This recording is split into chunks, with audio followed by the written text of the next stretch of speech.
we can put the alternative in another image altogether. And I will call this not the ceramic image, not the fully automatic image, but the dramatic image. Consider the world as a drama. What's the basis of all drama? The basis of all stories, of all plots, of all happenings. It's the game of hide and seek. You get a baby. What's the fundamental first game you play with a baby? You put a book in front of your face and you peek at the baby like this. The baby starts giggling. Because the baby is close to the origins of life. It comes from the womb really knowing what it's all about, but it can't put it into words. See, what every child psychologist really wants to know is to get a baby to talk psychological jargon and explain how it feels. But the baby knows. You do this and this, this, this, and the baby starts laughing because the baby is a recent incarnation of God. And the baby knows, therefore, that hide and seek is the basic game. See, before, when we were children, we were taught 1, 2, 3, and ABC. But we weren't sat down on our mother's knees and taught the game of black and white. That's the thing that was left out of all our educations. That life is not a conflict between opposites, but a polarity. The difference between a conflict and a polarity is simply, when you say about opposite things, we sometimes use the expression, these two things are the poles apart. You say, for example, with someone with whom you totally disagree, I'm the poles apart from this person. But your very saying that gives the show away. Poles. Poles are the opposite ends of one magnet. And if you take a magnet, there's a North Pole and a South Pole.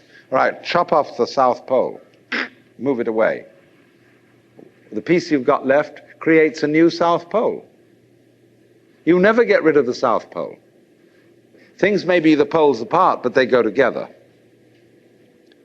And you can't have the one without the other. That's the basic idea of polarity. But what we are trying to imagine is the encounter of forces that come from absolutely opposed realms that have nothing in common. When we say of two personality types that they're the poles apart, we are trying to think eccentrically instead of concentrically. And so in this way, we haven't realized that life and death, black and white, good and evil, being and non-being, come from the same center. They imply each other so that you wouldn't know the one without the other.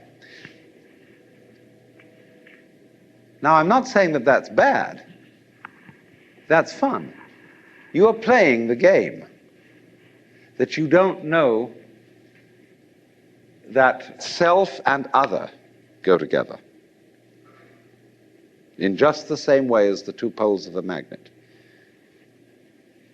So that when anybody in our culture says, slips into the state of consciousness where they suddenly find this to be true and they come on and say, I'm God, we say, you're insane. Now, it's very difficult. You can very easily slip into the state of consciousness where you feel you're God. It can happen to anyone. Just in the same way as you can get the flu or measles or something like that, you can slip into this state of consciousness.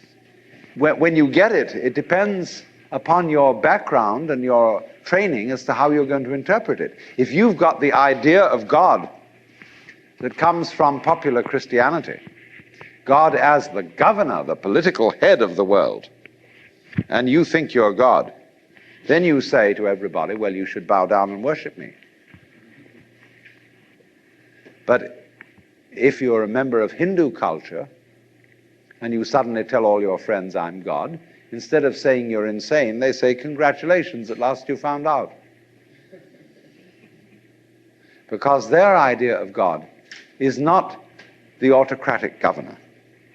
When they make images of Shiva, say he has 10 arms. How would you use 10 arms? It's hard enough to use 2. You know, if you play the organ, you've got to use your 2 feet and your 2 hands, and you play different rhythms with each member. It's kind of tricky. But actually, we're all masters at this, because how do you grow each hair without having to think about it? Each nerve.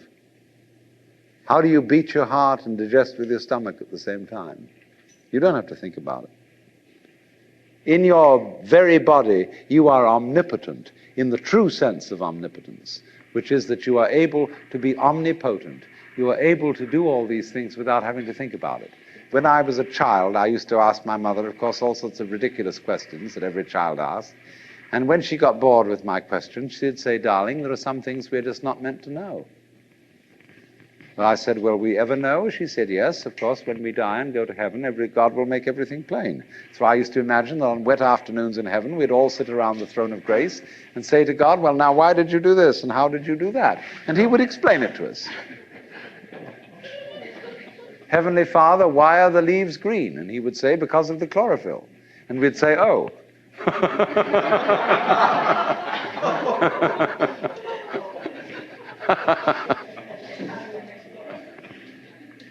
But in the Hindu universe, you would say to God, how did you make the mountains? And he would say, well, I just did it. Because what you're asking me for, when you ask me how did I make the mountains, you're asking me to describe in words how I made the mountains.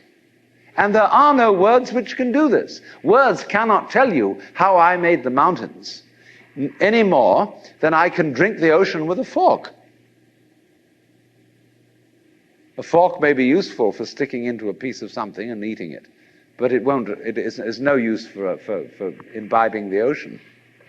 It would take millions of years. So it would take millions of years. In other words, you would be bored with my description long before I got through it if I put it to you in words. Because I didn't create the mountains with words. I just did it. Like you open and close your hand. You know how to do this, but can you describe in words how you do it? But you do it. You are conscious, aren't you? Do you know how you manage to be conscious? Do you know how you beat your heart? Can you say in words, explain correctly how this is done? You do it, but you can't put it into words. Because words are too clumsy. And yet you manage this expertly for as long as you're able to do it.